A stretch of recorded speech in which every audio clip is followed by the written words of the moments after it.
বুঝবে সেদিন। আমানুল্লাহ আমান সাহেব থাকবেন না যেদিন। আজকে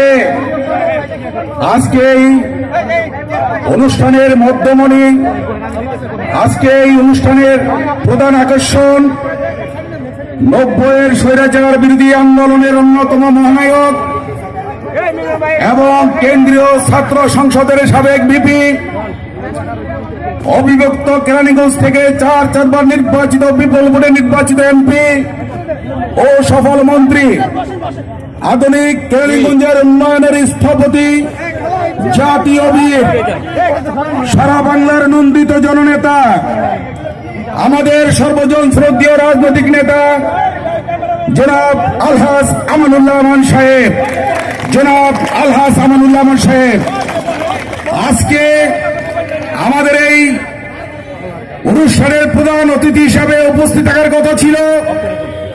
উনি ঢাকায় একটি প্রোগ্রাম থাকার কারণে আমাদের এখানে আসতে পারেন নাই।